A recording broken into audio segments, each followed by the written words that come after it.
Chapter 121. Leonard's Hypothesis. After hearing Klein's and Fry's guesses, Leonard tugged on his collar and paced about, saying, "Then we have to investigate everyone in the workhouse who came into contact with Salas, as well as everyone he came across after he went bankrupt and was chased out of the house. It's very troublesome indeed. Time is of the essence.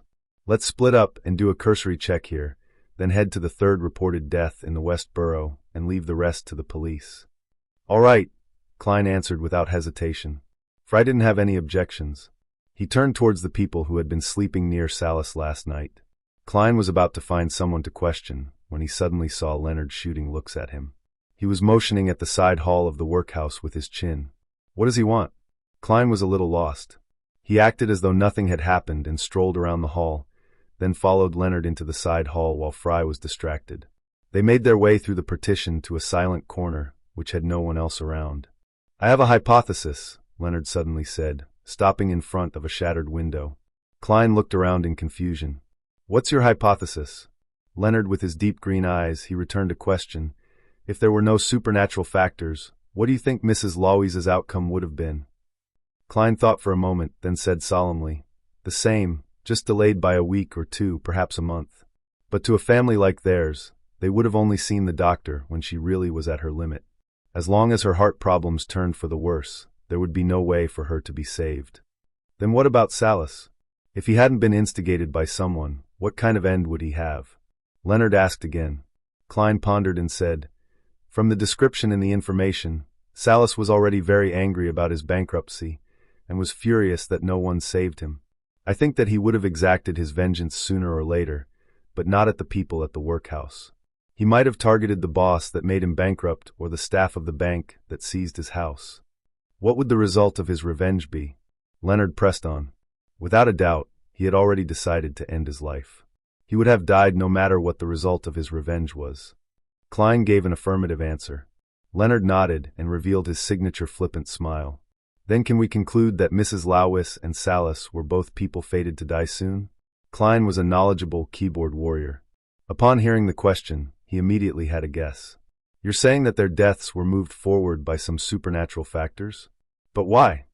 "A more accurate description would be, their life force had been shortened by some supernatural factor. It was stolen. And life force is the best material when it comes to summoning evil gods and devils or conducting terrifying curses." Leonard smiled as he corrected Klein's guess. Summoning evil gods and devils or conducting terrifying curses. Klein looked into Leonard's emerald eyes and said, half in doubt, "You seem to be very sure of this? But for the time being, our investigation sample is only at 2. Leonard laughed cynically.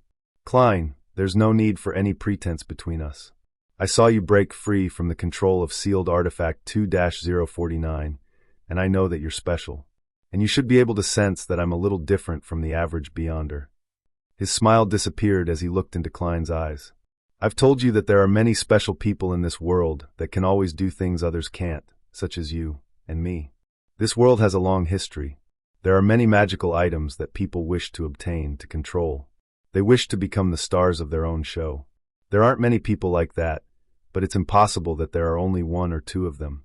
I don't think that a Beyonder with his or her secrets is a bad person or an evil thug. I don't think that we even need to be clear on where their special abilities come from and what they represent. As long as your actions are not endangering me, the Nighthawks, or Tingen City, then you're still my partner. Similarly, I hope that you'll look at me with the same attitude. Of course, it's best not to speak of this to the higher-ups. Those fogies are old-fashioned and conservative, always thinking that special people like us will definitely lose control, definitely feel the pull and temptation of the evil gods or devils. But I have more secrets than you can ever imagine." Klein thought to himself. He said frankly, "I share the same sentiments as you. I'll only look at your actions and your motives and don't care about how special you are. I will also try not to probe into your secrets." After saying this, he added in his heart, "No, actually I do mind and am very curious, but I'm putting up with it for now." Leonard thinks that he is the star of a show. What kind of encounters did he have, and what kind of magical items does he possess? Leonard unfastened the buttons of his shirt and nodded with a chuckle. "I'm glad that we have this understanding. In action novels, this is called the meeting of 2 protagonists. The wheels of history are set in motion." "How shameless." Klein gave a perfunctory smile. He knew that the phrase, "wheels of history are set in motion," came from Emperor Roselle. Leonard paced around quickly, his green eyes brightened as he curled the corners of his mouth. "All right, I'll be honest. I'm quite confident that the victims of these deaths would have died within the next 3 months, but their deaths have been brought forward to the past 2 weeks by someone, through some means. The other party's motive should be to summon evil gods or devils, or conduct a terrifying, large-scale curse. It is easy for the culprit to hide their murders, given that their victims already showed signs that they were going to die soon. This wouldn't attract the attention of the police department, or be disrupted by the Nighthawks, mandated punishers, or machinery hive mind during the culprit's preparatory phase." Klein muttered to himself and analyzed the culprit's thought process. Leonard smiled and agreed, "That's right. If 3 healthy, normal people were to suddenly drop dead, it would definitely attract attention and bring about an investigation. Then how are we going to find the altar used for the ritual? Regardless of whether the culprit wants to summon an evil god, devil, or conduct a terrible curse, he or she would need a sacrificial altar, a ritual. The harvested life force would also have to be stored in a similar place." Klein chose to believe in Leonard, for he didn't have any other clues and was unable to make any other deductions. "It doesn't hurt to try." Leonard laughed and said, "Klein, isn't that within your professional domain? Can't you imagine what is happening around an altar like that?" Without waiting for Klein to answer, Leonard described, "A thick aura of death with the altar at the center. There wouldn't be any living things other than the person conducting the ritual in a 10-meter radius.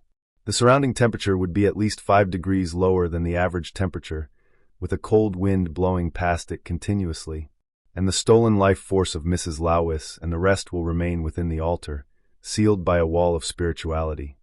Having said that, he looked at Klein and teased, "I think that you would be able to divine roughly where an altar with the following qualities would be."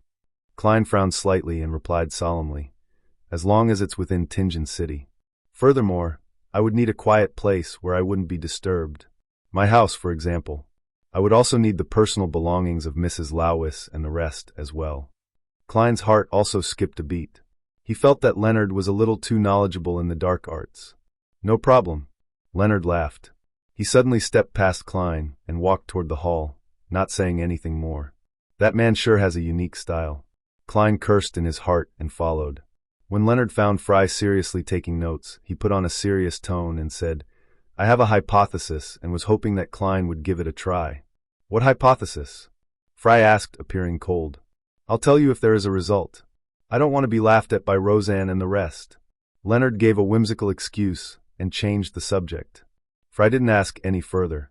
He acted according to the instructions and obtained Salas's and Mrs. Lawis's personal belongings from the nearby police station, then met his partners at Klein's house. "Wait in the living room and don't let anybody disturb me." Klein took out his pocket watch and looked at the time. It was about 6 now. "Melissa might come back at any time. You can trust us." Leonard put his hands on his hips and paced around the living room. Fry sat silently on the sofa. "Does Leonard have ADHD?" Klein pouted and went to his room on the 2nd floor. He locked the door and sealed the room with a wall of spirituality. After which, he set up an altar and asked for the help of the goddess, eliminating any disturbances. Then, Klein wrote a divination statement on a piece of paper. The position of the altar. He gave a sweeping statement to prevent himself from missing out on any information. Grabbing the piece of paper and the belongings of the dead, Klein laid down on his bed. He first recalled the scene Leonard described, then silently recited the statement 7 times. He didn't try using the world of fog, firstly, because that weird and mysterious Leonard was downstairs. Who knew if he would notice something weird about the ritual? Secondly, his seer potion was about to be completely digested. It was likely that the aid of the ritual was sufficient for the success of his divination. Klein would only consider finding an opportunity to enter the world of fog if he didn't get a result. After all, the summoning of an evil god or devil was something that could threaten Benson, Melissa, and himself. With the help of cogitation, he quickly entered the dream and saw a hazy, illusory, fragmented scene.